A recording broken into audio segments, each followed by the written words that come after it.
Yeah, seriously, we just have rich people, like rich people, you know what I mean? Because like, I'm always saying rich because if you are not rich, you cannot stay here. And there's one water at the back of this vicinity. That's why it's called Lakeside. It's not the real name of Alalubosa is Alalubosa Lakeside. If you don't put the Lakeside, then you not, ended the GRA that. So it's Alalubosa Lakeside. When you come, you still see some old, structures. But don't get me wrong, those old structures and houses are still very unique and nice. The road is, oh my god, out of this world.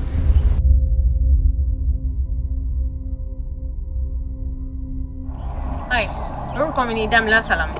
Mo wà nínú Alalubosa Estate ní Ibadan. Well, a fẹ́ sọ̀rọ̀ nípa properties, activities tó máa ń ṣẹlẹ̀ nínú GRA yìí, and how much to wọ́n ta lé, then rent and all that. Bí a kì í yọ kò mí kẹ́ bá lè rí ojú mi dáadáa.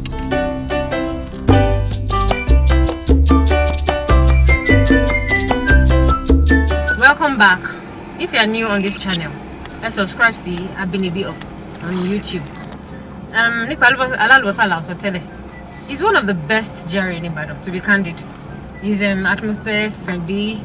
We have so many kind people here, nice people and all that.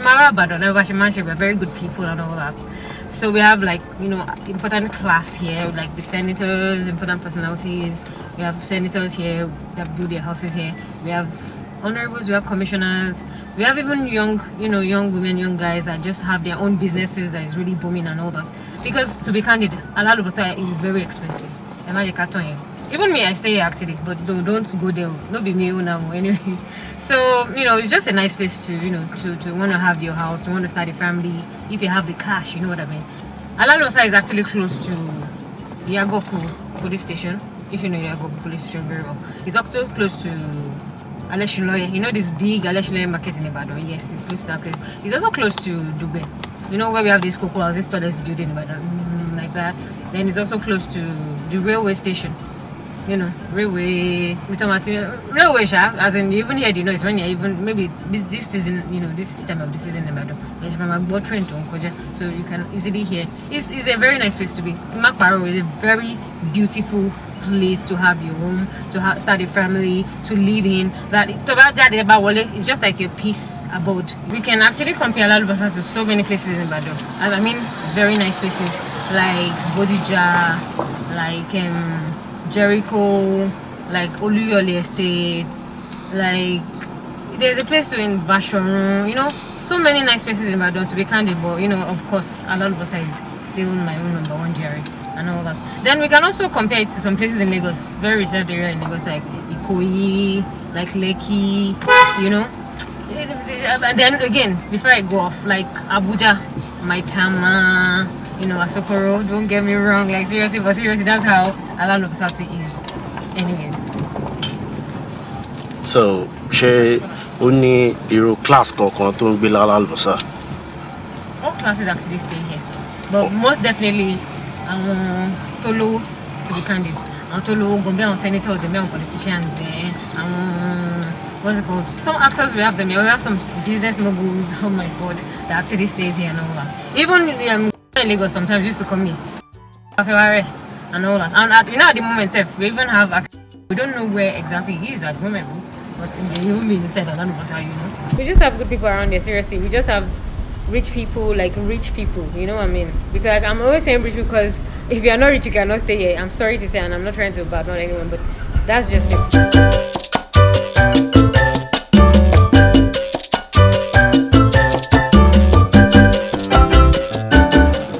Ibadan not peaceful generally, but Alalubosa, she top one of the best places you can actually live peacefully without any hassle or anything. We went to Bambolati they're from all this stress and all that. Definitely, when there's peace around your area, there's peace in the atmosphere, obviously you enjoy your stay now. So it's just like traffic. But here in Alalubosa, it's very good, it's very peaceful, kind, no stress, good security and all that. So I really advise you to try Alalubosa, at least raising your family, having to start a home, all these kind of things. Alalubosa is one of the best, to be candid, in Ibadan. And it's my own number one, actually. But we'll let him in Alalubosa. because my notice ni pé wọ́n máa ní gardens, wọ́n máa ní all these flower pots and all that bí lóyìnbó àmọ́ wọ́n kò bẹ́ẹ̀ torí àwọn high class náà làwọn mú baby then àwọn tó yẹ kán ti pẹ́ lé bí America bí London bí Canada bí tó wá wálé tó wá so we have so many of that. So we need about to then àwọn tó máa ń like gardens that's my jẹ fruits and all those kind of things. So I think then Alalubosa itself tí mo ṣe gbọ́ ni pé ó ní odò kan tó wà lẹ́yìn ẹ̀ torí odò yẹn náà ṣe ń pè ní lakeside so tẹ́bà tí pé Alalubosa GRA lakeside ẹ̀ tí dàrá Alalubosa o mostly ẹ mọ̀ pé irú àwọn GRA báyìí wọ́n máa ń sọ nǹkan ní mind your business most of them they always like that but when you have anything maybe any problems or any trouble gbogbo wọn máa dìde wọn rally round wọn support kí gbogbo ẹ̀ bá lè dá so that's another thing nípa Alalubosa. ṣé local events kankan wà tàbí traditional events tó máa ń ṣe nínú GRA Alalubosa? The only tradition ta ní Alalubosa ni nígbà Christmas tó máa ń ṣe party so máa pè ní agra party so wa kàn lè choose any family tàbá rí pé okay bí òun ló kàn kí ó host party yẹn so but what we do is each family is Alalubosa a máa ní nǹkan tá a máa gbọ́ bí i family tèmi máa ní kán gbé ìlú wá family kan máa ní kán gbé ẹja wá family kan máa ní kán gbé rice but àwọn tó ń hòsẹ̀ náà ó máa ní nǹkan táwọn náà máa ṣe ò pé àwọn náà máa ṣe náà but at least that's the only I think tradition tó wà Alalubosa la máa ṣe bọ̀ ìgbà ọdún kérésì la máa sábà ṣe ṣùgbọ́n tó máa ń ṣe bí èmi ni weddings birthdays all those kind of things ẹgbàgbé a máa ń ṣùgbọ́n àwọn máa ń ràn án lọ́wọ́. Describe architecture Alalubosa. Alalubosa ó ti pẹ́ tó ti wà láyé náà mi kò bọ́ mi lè sọ pàtó ìgbà tó ti wà láyé so a ní definitely old houses obviously àwọn old houses ẹni má lọ ṣe mí gbọ́ àwọn old houses ẹni kan tẹ bá ṣe wọn ṣe wà very intact and very beautiful náà then àdá náà wọn new structures náà fi hàn pé definitely 21st century houses 22nd century houses so they're both two in one.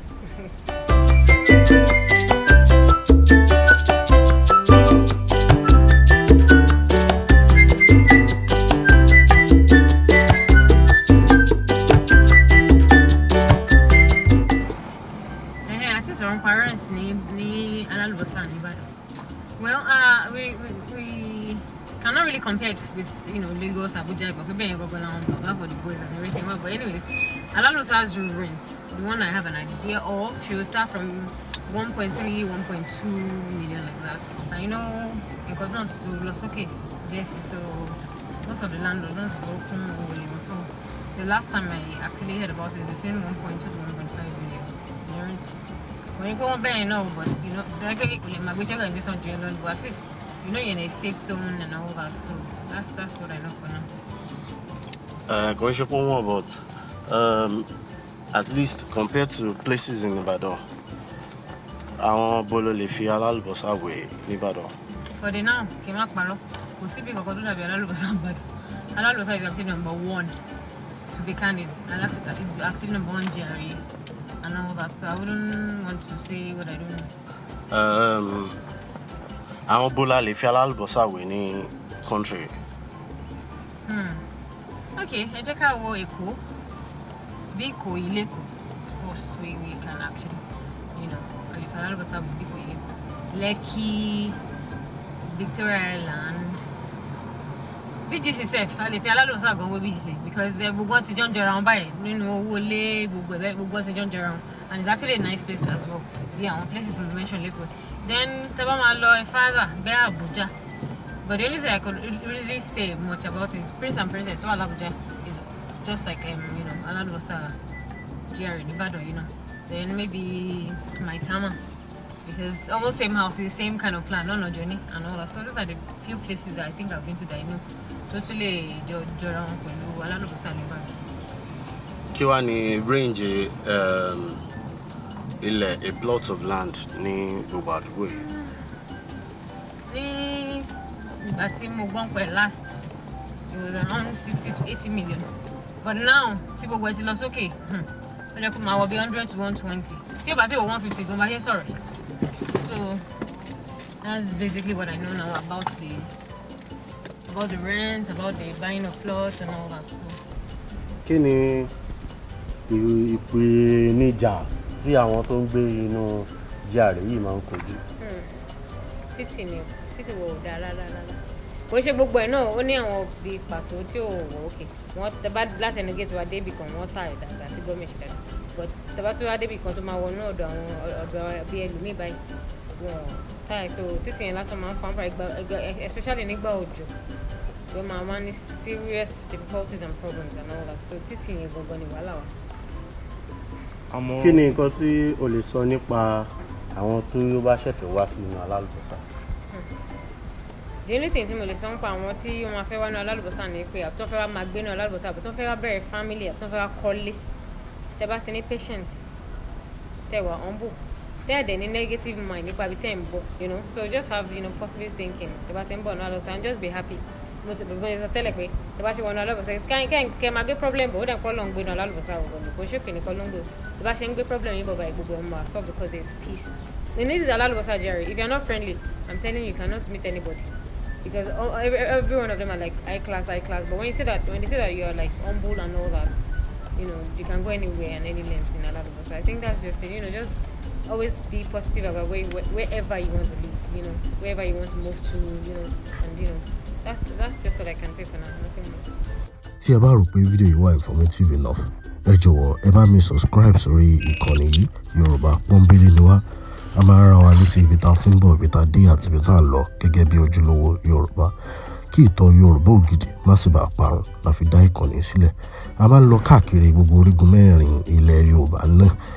Ara àwọn nǹkan tí a sì máa ń ṣe nìyẹn. Ẹ jọ̀ọ́ like fídíò, ẹ subscribe, ẹ share, ẹ jẹ́ ká mọ ibi tẹ́yin bá rò pé ó yẹ ká lọ next. Bóyá àdúgbò ni, bóyá GRA ni, bóyá estate ni, within orígun mẹ́rin ilẹ̀ Yorùbá. Ẹ jẹ́ ká mọ̀, a ó sì lọ síbẹ̀. A ó mú wa fún yín bí eléyìí. Ǹjẹ́ kó tó dìgbà mi, orúkọ tèmi ni Joe Adétọ́nà. Ẹ sì má gbàgbé láti like ara yín.